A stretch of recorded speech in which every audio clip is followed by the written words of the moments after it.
and welcome to Bharat Forge Q4 and FY2024 earning conference call.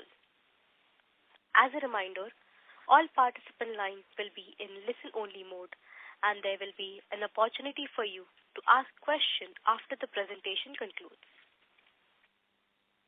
Should you need assistance during the conference call, please signal an operator by pressing star, then 0 on your touch-tone phone. Please note that this conference is being recorded. I now hand the conference over to Mr. Amit Kalyani, Joint Managing Director, Bharat Forge Limited. Over to you, sir. Good afternoon, ladies and gentlemen. This is Amit Kalyani. I have with us our teams from Finance, Investor Relations, and Global Business.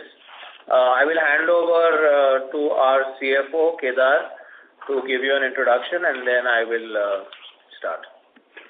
Good afternoon, ladies and gentlemen, and welcome to Bharat Forge conference call.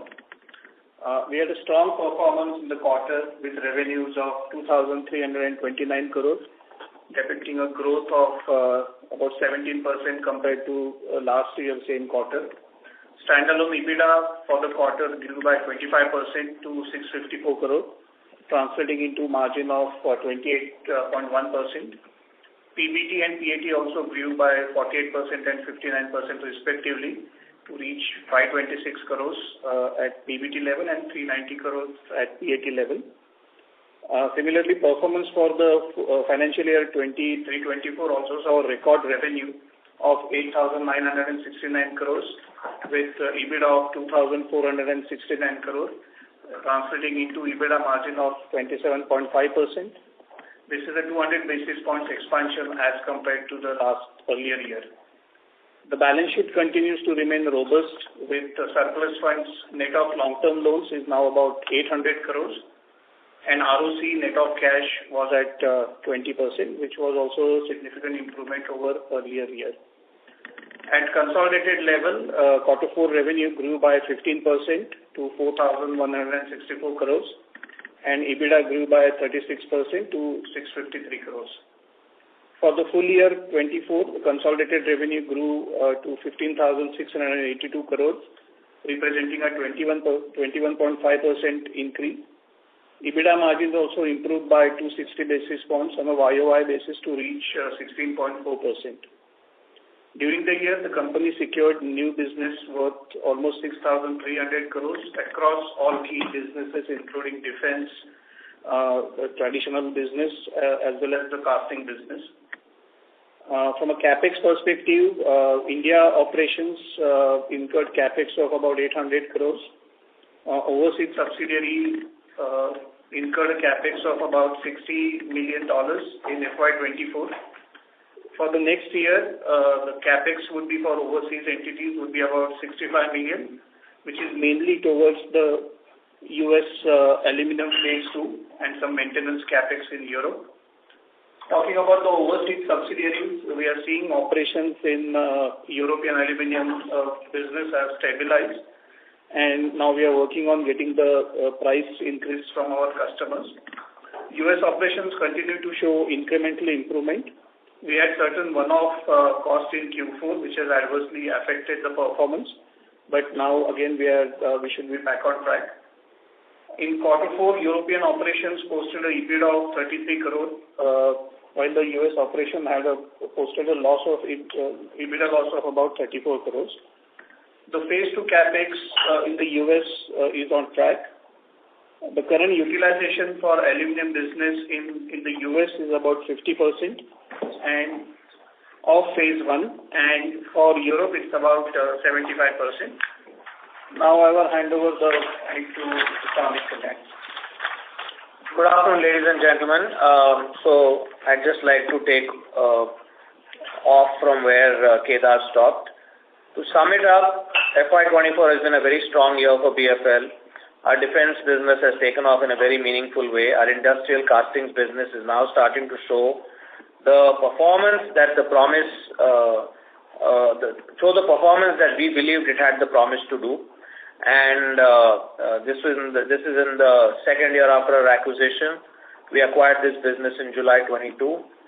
The standalone business of Bharat Forge is doing well given the market conditions, and weakness is specific only to a certain segment of our industrial business, which is largely oil and gas. We have made initial breakthroughs in two new sunrise sectors, and we expect that these will become large growth sectors for us going forward, and this will ramp up from next year, but will become meaningful by about 27. I want to credit our overall management team and especially the team in finance for managing our balance sheet extremely well. In spite of all the capex and investments that we have made in the last 5 years, our balance sheet is pristine, and it provides us with a lot of dry powder to take benefit of opportunities that may arise. I would now like to talk about some of our medium to long-term priorities. BFL has transitioned substantially over the last 5 to 6 years. We have been able to cushion the impact of potential cyclicities from any one business sector or more with new initiatives like defense, industrial casting having a large business accruing. In the future, the EV business also will provide such a growth opportunity and further accelerate the growth of the business. The aerospace business is now on the cusp of a major takeoff and on a solid growth trajectory, which will continue to see momentum in the next year as well. JS Auto closed FY24 with a revenue of 567 crores and an EBITDA margin in Q4 crossing 16.5%. This business will double over the next 4 years, probably double or more than double over the next 4 years, and we are working on a number of new initiatives around more value addition, operational efficiencies, and capacity expansion, including NPD, which will translate into stronger numbers for both the bottom and the top line going forward. This business, just to tell you, has grown 30% YOY 2 years continuously and will continue to grow in a strong manner. On the overseas front, as Kedar mentioned, achieving profitability and stable operations of our aluminum business remains topmost priority of the leadership. Our European aluminum operations are already in the black, while the US business will progress towards operational stability in the next 2 quarters. We are very confident that for the full year of 25, in the fourth quarter, we will see extremely strong performance from our global subsidiaries. The aluminum business continues to see robust demand with growth driven entirely by drivetrain agnostic components, so we are not at any risk from any potential slowdown in passenger car EV, which is something that is a cloud hanging over a lot of supply base globally. The defense business has also clocked a strong revenue of 1,561 crores this fiscal, with execution for all our export orders progressing on schedule. More than 80% of this revenue is export. The defense business will move entirely into the 100% owned subsidiary, KSSL, in 25 once their new facilities are fully commissioned and the licenses get transferred to those physical facilities. This will involve transfer of manpower and customer contracts from Bharat Forge to KSSL. While it will not affect the consolidated results, there will be some change in the standalone earnings as this transition plays out. Some of our investments such as JSA have borne fruits, while the progress on e-mobility is beginning to show a lot of promise and is moving in the right direction. FY25 will see a lot of progress and growth in the e-mobility vertical as well. I'm confident that given the multiple growth engines, we should see strong growth for 25 and our ROC to incrementally keep growing and cross the 20% mark in the next 2 years. I'm now happy to take your questions, and me and our team here will try to explain to the best of our abilities. Thank you very much. We will now begin the question and answer session. Anyone who wishes to ask a question may press star and 1 on their touch-tone telephone. If you wish to remove yourself from question queue, you may press star and 2. Participants are requested to use handset while asking a question. Ladies and gentlemen, we will wait for a moment while the question queue assembles. The first question is from the line of Pramod Kumar from UBS. Please go ahead. Yeah, thanks a lot for the opportunity. And Amit, my questions are on the defense side. You kind of highlighted in the opening remark that 80% of the order book is now on exports. Is that number right? And that's for the outstanding 5,200 crore order backlog? Yes. So, Amit, and this does not include the ATAC programs in India which are yet to be concluded, which should happen shortly after the election process is over. Yeah, exactly. So you preempted that follow-up, basically that we started the entire defense story with the ATAX opportunity and the defense localization opportunity, but looking at the numbers, the way they're panning out, looks like export is turning out to be a pretty big opportunity than what we thought initially. So if you could just help us understand what is working in your favor on the export side, and also probably some bit of a color of the breakdown of the product categories within the broader defense pool, and how should one look at the domestic export split once ATAX comes in and as the business matures? So because export is something which is really coming in as a surprise. So look, let me answer it in a little different way.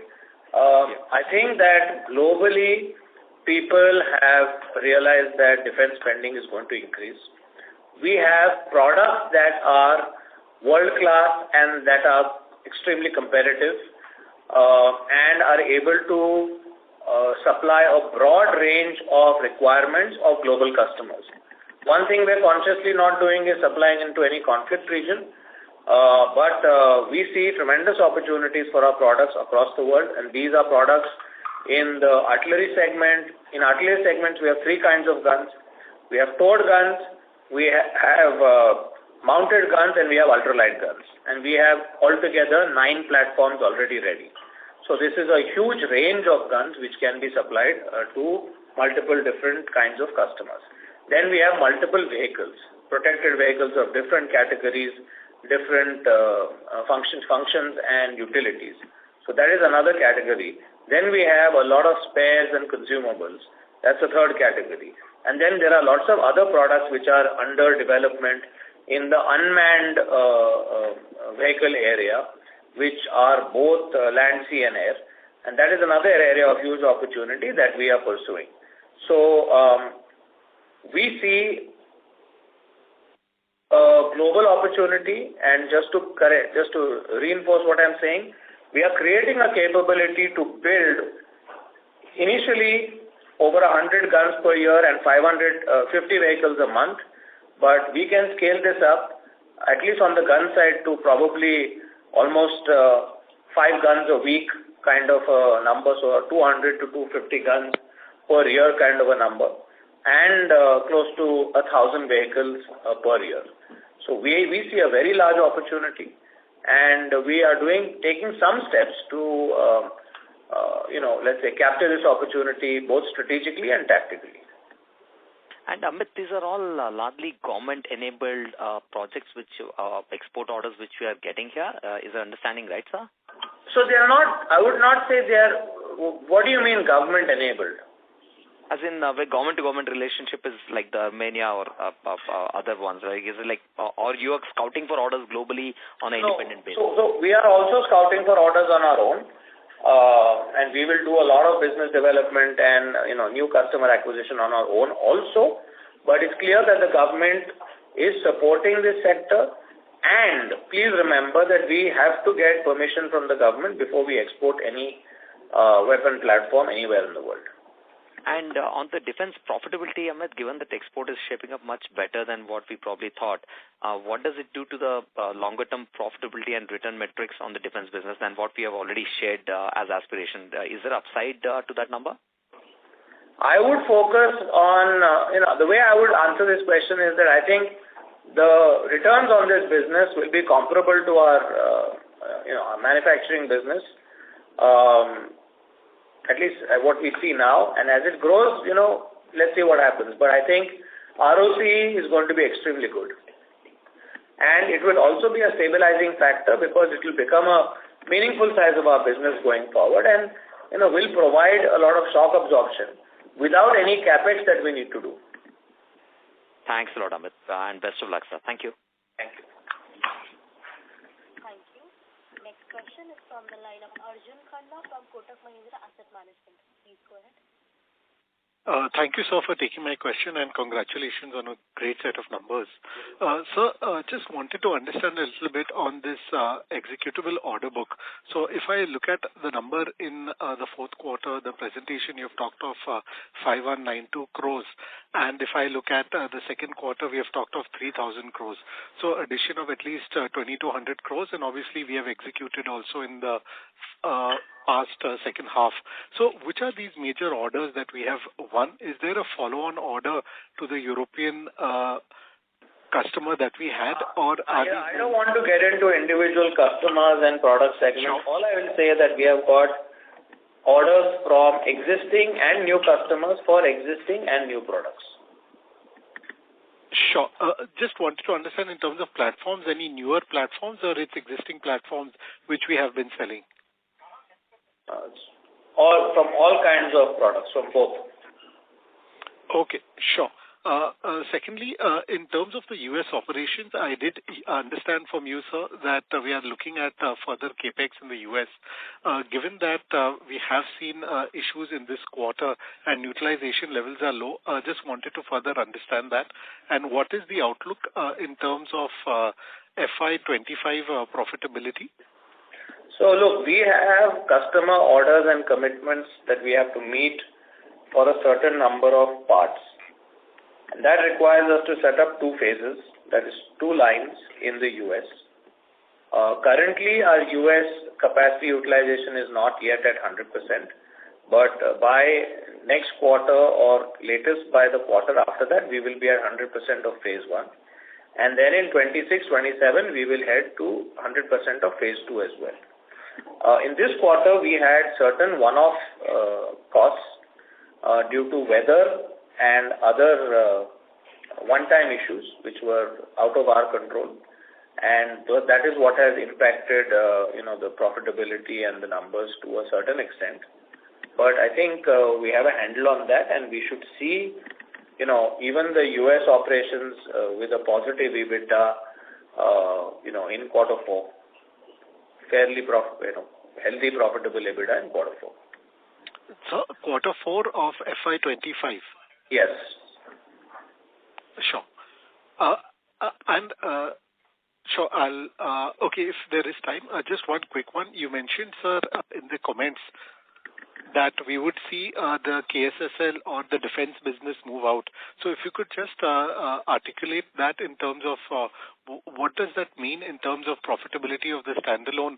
I think you have to stop looking at standalone, and it's all owned by BFL. So you have to look at it because, for many strategic and, other reasons, it's very important for us to house our defense business in a separate vertical. That's what every, global company, even Indian companies have done. Unfortunately, in our case, the licenses were originally received in Bharat Forge because we didn't have a large facility outside of here, and we were incubating this business. But now that the business is ramping up and, we're seeing significant growth, we need to create standalone facilities which can give us the necessary, capability, capacity, safety, security that a defense business requires. Sure. On an earlier occasion, you had mentioned the ATAGs would come in, the order would come in standalone Bharat Forge, so that also would have shifted to KSSL? Yeah, because that time there was only Bharat Forge. Now, obviously everything is moving. So the orders will also come into KSSL. Perfect. Understood. Yeah. Wishing you all the best, sir. Thank you. Thank you. Next question is from the line of Vinay Singh from Morgan Stanley. Please go ahead. Hi team, thanks for the opportunity and congratulations on a good set of numbers. Good to see defense moving up. In the segmental data, just on the defense side again, we see that sequentially defense revenues have gone up, but the PBIT has gone down. Could you comment a little bit about what is driving that? This is all related to the product mix also. So you should look at more like the annual data rather than looking at quarter-to-quarter numbers. Okay. We also had significant product development costs that we have charged off. Okay. Secondly, just I was comparing last call to this call, 2 points over there. One is that, when we last spoke in mid-February, we were talking about moderation in growth in both domestic and export. The outlook today sounds a lot more positive. So could you comment a little bit about outside of defense? Is there any other change that you see in other businesses also, a pickup or so? And secondly, on CAPEX, we talked about US CAPEX. If you could also share CAPEX for India for FY25. So, good question. First of all, there is a tremendous amount of order flow taking place from business moving to India from other geographies, including China and including Europe. Point number one. Point number two, at that point in time, we had probably estimated that the impact of the Middle East crisis, with that whole Red Sea thing going on and other things, would be significantly more than what it is turned out to be. And thirdly, we have seen, I would say, a more stronger outlook from our customers than what we had anticipated. So what you want? We are winning market share. Please say. One of the factors that we see is we are also winning market share within the existing available market. So this is both for existing products as well as new products in new areas. This is over competition in India. This is over competition globally. So we are seeing this as a very marked phenomena in the last 1.5 years. And I think when we talk about a better outlook from customers, are we also commenting on auto or is it largely non-auto? It's a mix. It's a mix. In auto is CV and PV, and industrial is a very wide mix of everything that we are doing. Thanks. Very helpful. If you could just share the CAPEX number for India for FY25. Yes, so it could be about 500 crores. Okay. Great. Thanks, team. Thank you. Next question is from the line of Amin Pirani from JP Morgan. Please go ahead. Yes, hi. Thanks for the opportunity. My first question was, Amit, you mentioned in opening remarks the two sunrise sectors. So are you talking about defense here and one other sector or? No, we're not. Defense is now already becoming mainstream. These are two new sectors. Yeah. Okay. And you are winning new orders. Like, would you be able to clarify as to what exactly, which segments are we talking about? No, I don't want to clarify yet. Okay. Secondly, on the European aluminium business, now, we have been talking about the fact that, that pricing has been a problem. So, as we look into next year, you've talked about the U.S. business as to how the profitability should look by fourth quarter of FY25. How should we think about the the European business as a whole, including aluminium, because that has been a bit of a laggard in terms of margin trajectory? So I would say that the European aluminum business will be profitable in 25. Okay. Both at a EBITDA and at a PBT level. Okay. So that will be a big change from this year. Understood. And I know you didn't talk about auto and non-auto separately in the last question, but any broad, idea as to how the U.S. truck market is looking for us? Are customers talking about a decline this year, or are they thinking of a flattish kind of a year? You may have seen some press releases from companies like Tata, companies like Daimler in the last maybe 3-4 days, and everybody is talking about a reasonably optimistic scenario, which does not mean necessarily growth, but it means stability, and that is what we are following. That is also what we are seeing in our order board. Okay, that's helpful. Thank you. Thank you. Next question is from the line of Gunjan from Bank of America. Please go ahead. Yeah, hi team. Thanks for taking my questions. I just had the follow-ups on the overseas subs and defense again. On the overseas subs, on the US operations, what is the one-off? Can you quantify that? And also, in terms of, yes, your guidance by the end of the fiscal, we will turn profitable. Could you also, little bit share what will be the key drivers? Because European operations, we have been at 75%, right? So, what is the visibility on this improvement that we are guiding for next 3-4 quarters on the overseas subs? So, demand is there. We have put in place operational improvement measures in Europe, which are already showing results. The US plant was a greenfield plant, so there's a larger learning curve, but there also now we are clocking OE about 75-80%. So I think the factors that are required for a business to run well, which is having cost under control, production running at certain cycle time and certain OEE, and pricing being reasonable, are all coming into place, and then that is what is going to make this happen. And do you think that the overall operations put together, like we've been saying that over the midterm we expect these margins to get to, let's say, double digit, is something that you've spoken about in past. Now, if I were to sort of think about that trajectory, where do you think the entire overseas piece will be by exit of fiscal 25? Definitely in a double digit. I would say I would say definitely double digit. Okay, got it. Yes.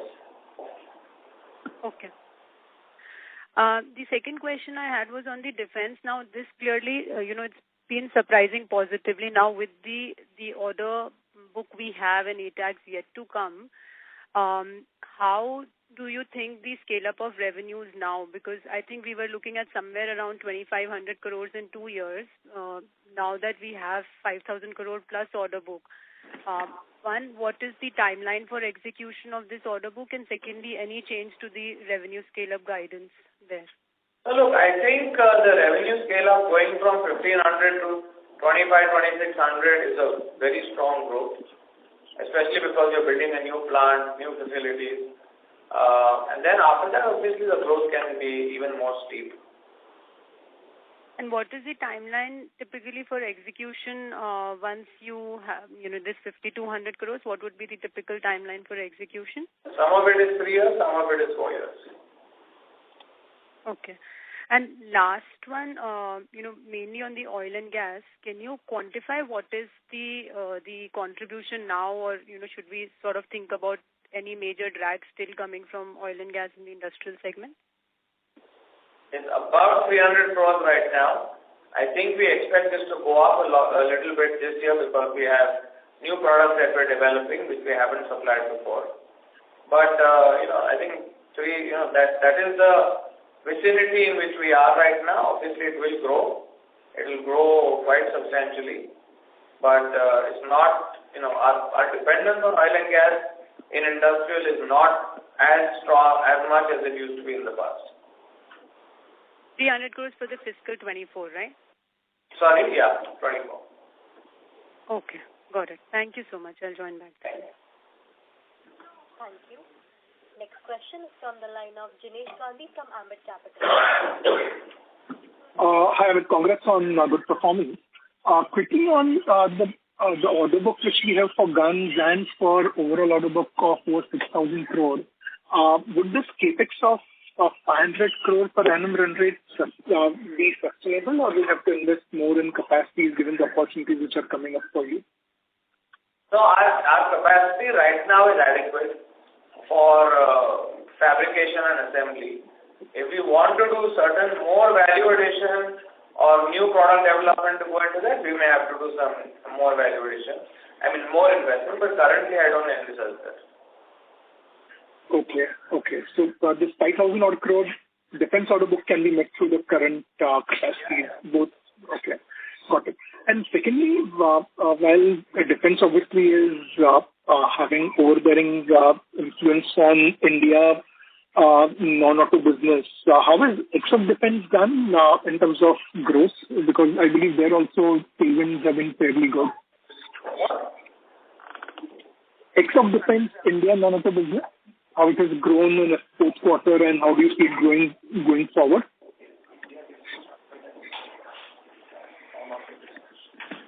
In non-auto.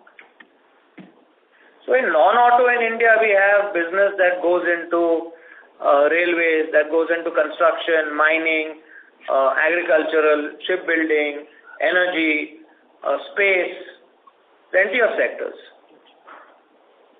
So is that also seeing very good growth for us? Every sector is seeing growth. Okay.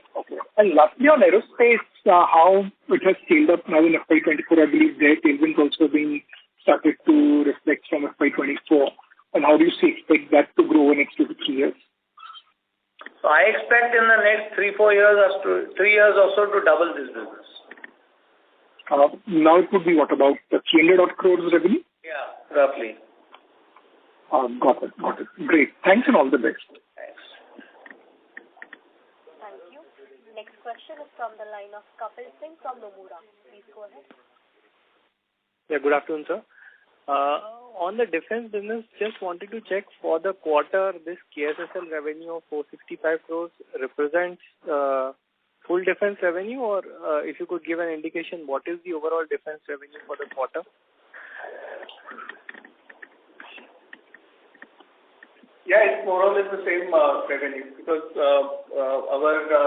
the booking entity or the invoicing entity is KSSL. Understood. So it represents the overall defense business. Understood.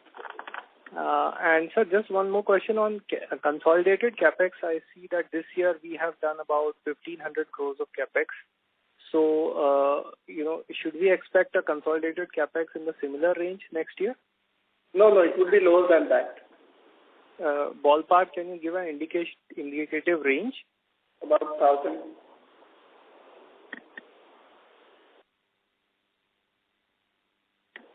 Hello? Yeah, I said ballpark. Can you give an indicative range? About, I would say 800 to 1,000 crores. Okay. And could you give us an indication, like, out this 1,500 crores, what are the areas, broad areas, like domestic, overseas, defense, how much of it has gone into which area? I think Kedar will take that offline and discuss with you. Sure, sir. Thanks. That's it from my side. Thank you. Thank you. Next question is from the line of Raghunandan NL from Nuvama Research. Please go ahead. Thank you, sir, for the opportunity. On defense side, revenue to increase from 1,500 to 2,500 crore ex of ATAX. So this 2,500 crore would be for FY25 or 26? I didn't say 2,500 crores. We said it's going to grow. And that was the original what we had talked about, but it's going to grow, quite healthily. So what's the question? So how do you see that 1,500 crore revenue growing over the next couple of years, given the visibility of order book? See, based on the business that we have is what we have given the numbers. 5,200 odd crores in between 3 to 4 years or 4 years. And, the big Indian orders are not yet included in this. Got it, sir. Sir, on the ATAX, you indicated that post-election, hopefully, there should be further progress. How do you expect the implementation to happen for that sample order? Would you think that by second half of FY25 you would commence, and over the next 3 years it should be fulfilled? Well, simply because I think India realizes that their equipment is old and they don't have enough, and with the kind of neighbors we have, I think, it's imperative that we have, to beef up our borders. Got it, sir. And on the domestic CV space, how do you see the outlook for the current year? We are expecting it to be flat as compared to last year. Got it, sir. Thank you very much. That's all from my side. Next question is from the line of Pramod Amte from Incred Capital. Please go ahead.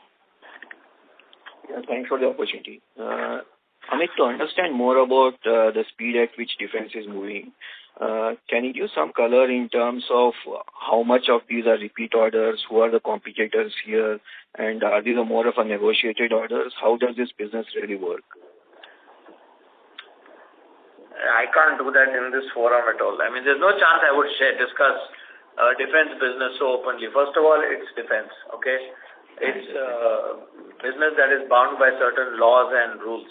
So I can't talk about it, like I'm talking about supplying crankshafts or, transmission components.